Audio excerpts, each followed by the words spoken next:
परमात्मा के सामने रुद्राभिषेक के बाद में हाथ जोड़ के अगर परमात्मा से कोई प्रार्थना कर ली तो कभी भगवान ने निराश नहीं किया। भगवान ने वो दिया दिया और दिया। लंका पे चढ़ाई करने के लिए समुंदर किनारे भगवान ने शिवलिंग स्थापना की थी, रामेश्वरम, रुद्राभिषेक किया था। भगवान राम ने स्वयं रुद्राभिषेक किया था। जितनी भी कष्ट या पीड़ा आती है वो एकादश रुद्र के कारण ही आती है। एकादश रुद्र में कोई भी एक रुद्र है या दो रुद्र है, उनकी कारण हमारे शरीर में पीड़ा या तकलीफ आती है। तो उस रुद्र को जब आप अभिषेक करते हो तो वो जो शिव का जो नीचे का पार्ट है वो भगवती का शरीर है और जो ऊपर है वो भगवान शिव है, लिंग है जो, वो भगवान शिव है। तो जब आप रुद्राभिषेक करते हो तो वो जो रुद्र होता है वो शिव बनना प्रारंभ कर देता है और जो उसमें शिवलिंग में जो प्रक्रिया चल रही है उसका एक आंशिक असर आपके अंदर भी आता है। जब जैसे कोई आप कहते हो ना कि हमारे पंजाबी में कहते हो ठंडा रख ठंडा, वो उनका सर गर्म होता है, हाथ में तलवार होती है, शरीर ऐसा होता है।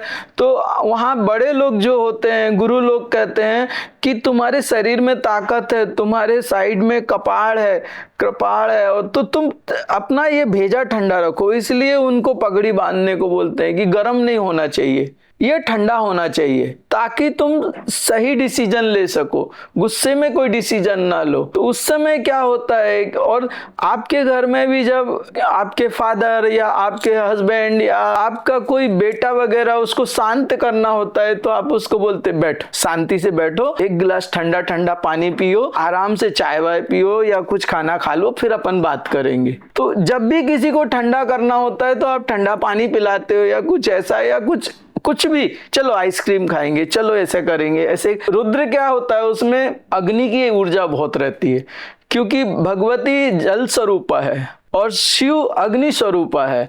अब जल तो अपने आप से विलुप्त हो गया ना, भगवती तो अब चली गई, सती तो चली गई और पार्वती के रूप में वो आने वाली है, तो अब सिर्फ अग्नि अग्नि रह गई। रुद्र के अंदर अग्नि की बहुत अधिक मात्रा रहती है। तो अब उस अग्नि को शांत करने के लिए आप जल से, उसको जल से ही पूरा करोगे ना। तो जो रुद्राभिषेक होता है वो जल होता है, फिर उसमें गंगा जल मिलाओ, आप थोड़ा गुलाब जल मिलाओ, फिर उसके बाद में आप जो पंचामृत हैं, दूध है, दही है, घृत है, मधु है, पंचामृत है, उनसे जब आप उनका अभिषेक करते हो तो उससे क्या होता है, दूध में निर्मलता है, पौष्टिकता है, वो पवित्र है। तो वो जब दूध आप उनके ऊपर प्रवाहित करते हो तो वो आप भगवान को जो देते हो, भगवान उसको मल्टीप्लाई करके वो आपके जीवन में डाल देते हैं। अब आप दूध से स्नान करोगे तो जो वो पौष्टिकता है दूध की, जो वो निर्मलता है या जो उसकी दिव्यता है, वो गुण आपके शरीर में, आपके जीवन में वो भगवान डाल देंगे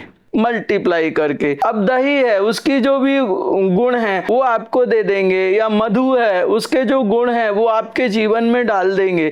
तो अपन जब अपने सीनियर को कुछ देते हैं तो वो सीनियर उससे कई गुना ज्यादा करके हमें वापस देता है। अध्यात्म में ये प्रक्रिया है, आध्यात्मिक ये व्यवस्था है। तो हम जो दे रहे हैं वो हमें वापस मिलता है, तो उससे क्या होता है, हमारा जीवन ज्यादा बेहतर हो सकता है। इसलिए रुद्राभिषेक अवश्य, और मेरे खुद के भी अनुभूतियां हैं। मैं एक्चुअल साधक हूँ और कर्म कांड मुझे उतने बेहतर मुझे आते नहीं है और मैं कर्म कांड के बारे में जानता भी नहीं हूँ। लेकिन एक रुद्राभिषेक ऐसी व्यवस्था है कि जब भी किया रुद्राभिषेक और परमात्मा के सामने रुद्राभिषेक के बाद में हाथ जोड़ के अगर परमात्मा से कोई प्रार्थना कर ली तो कभी भगवान ने निराश नहीं किया। भगवान ने वो दिया दिया और दिया। तो रुद्राभिषेक एक कहानी, एक मैंने रामचरितमानस में पढ़ा था कि भरत जी अपने ननिहाल गए थे, भगवान श्री राम को वनवास हुआ था। तो उस समय क्या हुआ कि भरत जी के जो बाम अंग जो फड़कने लगे,